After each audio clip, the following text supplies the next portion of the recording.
સ્ટાર્ટમાં પ્રયત્ન કરતા હો તો તે હું ટૂંકી વાત કરું છું તો તે સમયે પહેલી વાર જ્યારે પરીક્ષા આપો ત્યારે તમે ઓનલાઈન એપ્લિકેશન વેચાતી લીધી હોય 10-12 હજારની તો પણ માન્ય છે, ફિઝિકલી ક્લાસમાં જતા હોય તો પણ માન્ય છે. 8 કલાકની ફૂલ હાર્ટેડ મહેનત સાથે પરીક્ષા આપો, 99% તો નીકળી જવાશે.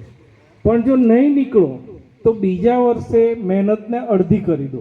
કેમ કે તમે પહેલા વર્ષે બધું વાંચેલું જ છે, પણ પહેલા વર્ષે જે મિસિંગ પોઈન્ટ હતા અથવા જે હાર્ડ પોઈન્ટ હતા જેને સમજવામાં તમને તકલીફ પડી એને તમે બીજા વર્ષે વાંચો અને બીજા વર્ષે 4 કલાકનો એફર્ટ લગાવો. અને એપ પણ બને ત્યાં સુધી 2 વર્ષની લેવાનું રાખો. એપ એવી લેવ કે એમાં મહત્વના પુસ્તકો તમને મળી જાય, એટલે બીજા વર્ષે તમને એપ બંધ થઈ જાય તો પણ પુસ્તકો મળશે. હાર્ડ પોઈન્ટ તમારા ધ્યાનમાં હોય, કેમ કે દરેક માણસ સંપૂર્ણ હોતો નથી. બીજા વર્ષે મહેનત કરીને આપશો તો એમાં પણ તમે પાસ થઈ જવાના પૂરા ચાન્સ રહેશે.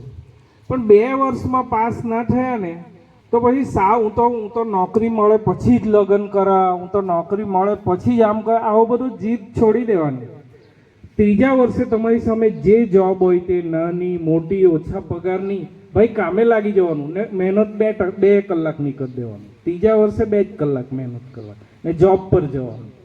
પછી ચોથા વર્ષે પણ આપવાની 1 જ કલાક વાંચવાનું, કેમ કે પાછો તમારી પાસે હિસ્ટ્રી છે, તમે પ્રિપેર્ડ છો. એ રીતે પરીક્ષા આપતા રહો અને તમારા અનુભવના આધારે. ને બીજું કે ક્લાસ, લાઇબ્રેરી, સ્કૂલ, મેન્ટર એ બધું છે, એની જરૂર છે ઓક્ઝિલરી એલિમેન્ટ તરીકે, સહાયક વસ્તુઓ તરીકે. પણ પહેલી જરૂર કઈ છે? હું ભણીશ જ, હું નોકરી મેળવીશ જ, એવો જે અંદરથી સંકલ્પ ઉઠે. અને એ સંકલ્પ લેતા પહેલાં આપણે આપણા પારિવારિક સ્થિતિ, આપણી માનસિક સ્થિતિ, બૌદ્ધિક સ્થિતિ, શારીરિક સ્થિતિનો આપણે એસ્ટિમેટ કાઢવાનું ભાઈ. પછી હવે તમને 10મામાં ગણિતમાં પાસ થવામાં મેળ પડતો નહીં હોય ને તમે કલેક્ટર બનવાના એમ ધારી લેવો તો ધારવું બી જોઈએ કે એવું ધારવું જોઈએ કે જે મારી માનવીય મર્યાદામાં હું એને એચીવ કરી શકું એમ. પણ પહેલો સંકલ્પ એ જ જોઈએ, હું કરીશ જ, હું બદલીશ જ. એને જ શીલ કહેવામાં આવ્યું. ને ઋષિમુનિઓ આશીર્વાદ આપતા શીલમ પરમ ભૂષણ. અને શિક્ષણની વ્યાખ્યા પણ એવી જ આપવામાં આવી, શીલ સંવર્ધન. એના શીલને ઓળખો અને એનું સંવર્ધન કરો, એ જ શિક્ષકનું કામ છે. બીજી વાત તો આ રીતે નોકરી ધંધે લાગી જવાનું. પરીક્ષા એનો અર્થ એવો નહીં કે ચોથા વર્ષે પ્રયત્ન નહીં કરવાનો, એમની ફૂલ હાર્ટેડ મહેનત, પણ નોકરીમાં ધ્યાન આપવાનું, કારણ કે રહી જવાય પછી રહી જવાય.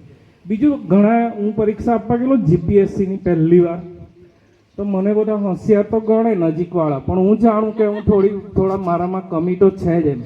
તો ગાડીમાં વાત, ભાઈ અંકિતભાઈ 1 જ મિનિટ ખાલી. હવે ગાડીમાં બેઠેલા એટલે બધી બહેનો પણ આવેલી, જુદી જુદી જગ્યાએ રૂમ રાખ્યા અને અમદાવાદમાં પરીક્ષા. બહુ જૂની વાત બી નથી. તેમાં એક બેન ઉમિયા માતાના ઊંઝાના કે મારો તો જય માતાજી અભિગમ છે. મેં કહ્યું બેન એ શું જય માતાજી અભિગમ એટલે? કે આવડે કે નહીં આવડે 300 સવાલ એટેમ્પ્ટ કરી જ દેવાના એમ કે જય માતાજી એમ કે. એટલે મને એ વાત સારી લાગી. મને એમ લાગ્યું કે બરાબર લાગે છે આ 300 માર્ક વાળું જય માતાજી અભિ, કોઈ ટેન્શન જ નહીં લેવાનું એમ કે. 50 બાકી હોય ને બધામાં એ લખે તો 15 તો સાચા પડવાના જ છે. એટલે મને પણ એ વાતની આપણે ઇફેક્ટ થઈ ગઈ. રાતના હું વાંચું, માધ્યમિક દરો વાંચું, હું પ્રાથમિક દરો વાંચું, ગ્રાન્ટીન એઇડ વાંચું, આરટીઈ વાંચું, આરટીઆઈ વાંચું, એનસીએફ વાંચું. એક તો મોટી ઉંમરનો માણસ 50 વર્ષનો. ને પછી પરીક્ષામાં ગયો અને મેં ખરેખર જય માતાજી અભિગમ વાળું ચાલુ કર્યું. જેટલું વાંચતો જ નહીં આવડે ને એટેમ્પ્ટ કરી દીધું. પરિણામ શું આવ્યું? 2 જણા પાસ થયા, તમારા એક રજવાડના સાહેબ ને એક બીજા બારડોલીના દેસાઈબેન. અને મારું નામ તો પાસ થવાની યાદીમાં પણ નહીં મળે. અને 4 દાડ પછી મેં ચેક કર્યું તો મેં તો ઘણું સાચું કર્યું, પણ જે જય માતાજી અભિગમમાં જે ટીક કરી આવ્યો ને એમાં મારા 52 માર્ક કપાઈ ગયા. એટલે મિત્રો આ બહુ પ્રેક્ટિકલ સલાહ છે કે જ્યાં નેગેટિવ માર્ક સિસ્ટમ, એ તમારી યુજીસી નેટમાં યુજીસી નેટમાં કરવાનું. યુજીસી નેટમાં નેગેટિવ માર્ક હોતા નથી. બાકીની કોઈ પરીક્ષા જ્યાં નેગેટિવ માર્ક હોય ત્યાં જય માતાજી અભિગમ બંધ કરી દેવાનો. 50%થી 51% સુધી લાગે કે આ ઓપ્શન સાચો છે તો જ એટેમ્પ્ટ કરવાનો, નહીં તો ઈ લખીને આવતા રહેવાનું. છેલ્લી સલાહ કે આપણે બધા પહેલા જ અઘરા પ્રશ્નોમાં પડી જઈએ. ગણિત વાળો આવી ગયો, આંકડાશાસ્ત્ર હું જાણું છું બધાને કયા અઘરા લાગે તે આંકડાશાસ્ત્ર આવડે જ નહીં ને તેમાં જ બરાબર માથાજીક કર્યા કરે અને પેપર સેટરો જાણી જોઈને છેલ્લા 25-30 સવાલ સહેલા મૂકે કેમ કે ટાઉની કોઈ પાસે ટાઈમ જ નહીં મળે એટલે એમ જ રહેવાના છે.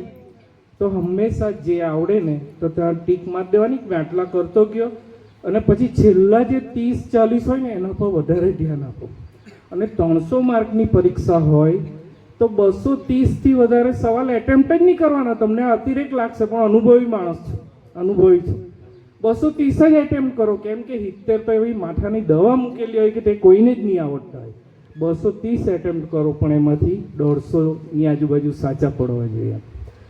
તો આટલા એમ તો ઘણું બોલી શકાય એમ છે. અને હું તો ગુજરાતી નિહાળનો માસ્તર, 2 છોકરાનો બાપ બની ગયો. પછી અમરદાની કહે કે તમે તો બહુ બોલ રમવા જાય ને બહુ પેપર વાંચે ને એમ કે હવે એમ કે જે આવે તે ભણેલા આવે તો બહુ ઉછળવાનું નહીં એમ કે નમ્રતાથી રહેવાનું ને કંઈ ભણો એમ કે. તો મેં પછી BA કર્યું ગુજરાત યુનિવર્સિટીમાં એક્સટર્નલી. 12મું તો માંડવીમાં કર્યું એક્સટર્નલી. મારી ગાથા નથી કહેતો પણ આવું પાછળથી ભણેલો એટલે બધી આપદા મને પડી ચૂકેલી છે દેશી ભાષામાં કેવું છે. MA BNS જીવમાં કર્યું, લિંગ્વિસ્ટિકમાં ફેલ થયો ને પેલું લોક કલાવાળું આવે તો આદિવાસી ગીતો બહુ આવડે નહીં મને તો એમાં બી ફેલ થયો તો બીજા પ્રયત્ને પાસ થયો. BEd કર્યું આંબેડકરમાં. એક UGC નેટમાં હું પહેલો પ્રયત્ને પાસ થઈ ગયો 148 માર્ક સાથે. હું UGC નેટ હમણાં જ ભાઈ 2022માં જ પાસ કર્યું. GPSC 2020ની હું ફેલ થયો અને 2021માં સિનિયર સુપરિન્ટેન્ડન્ટ આવી. એમાં STની એક જ સીટ હતી, 12 જગ્યા હતી. એમાં હું 7મા ક્રમે આવ્યો પણ ઇન્ટરવ્યૂ માટે 6 જણને બોલાવ્યા પણ હું GPSC પાસ છું. અને એમાં જય માતાજી અભિગમ બિલકુલ છોડી દીધો. બીજી વાર ગયેલો ને એટલે એટલું ઝડપી કામ ચાલ્યું ને છેલ્લા 40 પર બરાબર ધ્યાન આપ્યું. ઓકે, તો અમે એવું નહીં કે મારો ગુણગાન ગાવાની, બટ જે લોકો ટ્રાય, મારા બી છોકરાઓ હજુ સરકારી નોકરીએ લાગેલા નથી પણ એ મારું સાંભળતા નથી ત્યારે અહીંયા તમે સાંભળવાના એટલે મેં કહી દીધું. Thank you.